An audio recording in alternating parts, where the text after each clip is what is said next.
Scene एक घर का होता है।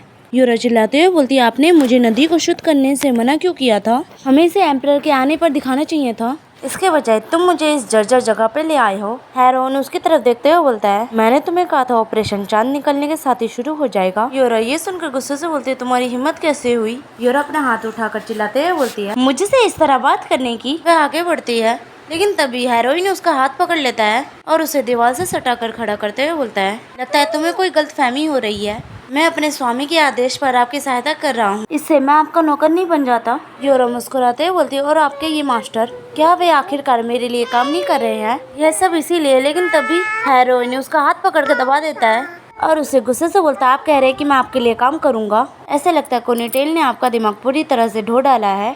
वह उसके ग्लव्स उतारते हुए बोलते, तुम्हें इस बात का एहसास भी नहीं है कि तुम हमारे मालिक के लिए काम कर रही हो? तो मैं इसे साफ कर देता हूँ। ये बोलते हुए उसका ग्लव्स फेंक देता है।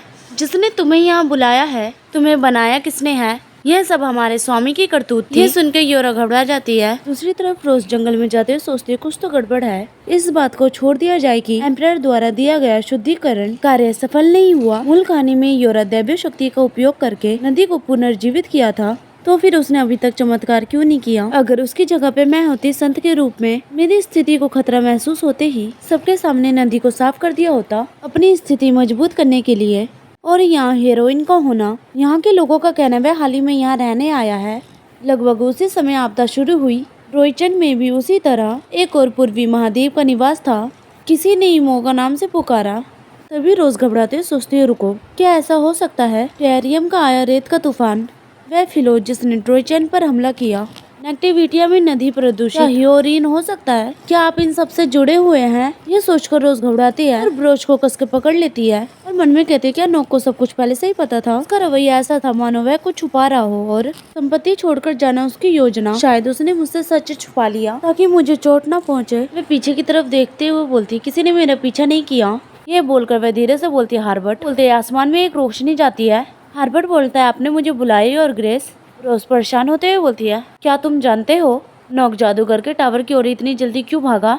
हार्बर्ट सर झुका के बोलता, मुझे माफ करिए और ग्रेस, यह जानकारी गोपनीय है, इसलिए मैं कुछ नहीं कह सकता। तभी कोई चिल्लाते हुए बोलते, संत चमत्कार कर रही है। ये सुन के रोज जल्दी से सामने की तरफ देखती है। यूरा अपने हाथ जोड़कर सामने से आ रही होती है। लोग चमत्कार की बातें कर रहे होते हैं। एम्परर उनकी बातें सुन रहे होते हैं। तभी वे पीछे देखते हुए बोलते, रोज। उसे इतने पसीने में भीगा हुआ देखकर एम्परर बोलते हैं, ये सब छोड़ो, तुम कहाँ थी? तभी रोज की नजर यूरा के हाथों में जाती है, जहाँ से कोई चीज चमक रही होती है। उसके हाथ में एक कांच की शीशी होती है। उस मन में कहती, मुझे ठीक से नहीं पता यहाँ क्या चल रहा है, लेकिन यूरा जो जा रही होती है, लेकिन अचानक ही हैरान हो जाती है क्योंकि रोज उसकी तरफ जल्दी से बढ़ रही होती है और उसके हाथ से वह कांच की शीशी ले लेती है।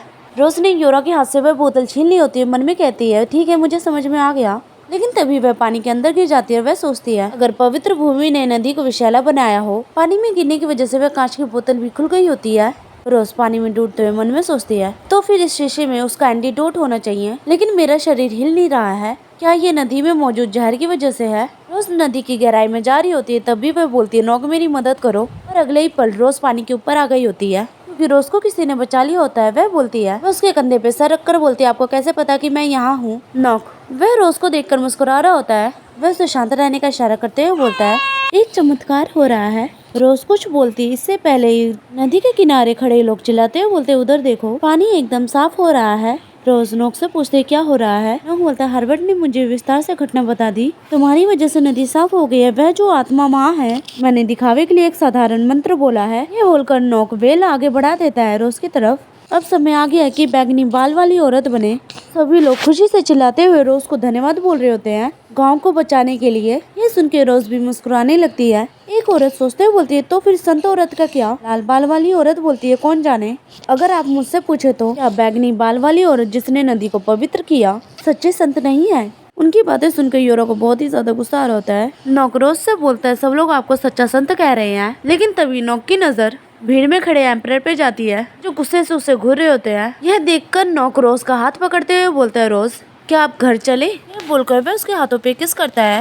रोज बोलती है तुम क्या सोच रहे हो? घर के अंदर नॉक रोज के बालों को पोंछते हुए बोलता है सौभाग्य से ये जल्दी सूख गया। रोज अपने बालों को छूते हुए बोलती है मुझे नहीं लगा था कि हम नेगेटिविटिया से इतनी जल्दी घर आ जाएंगे। आपने महाराज को पीछे छोड़ दिया।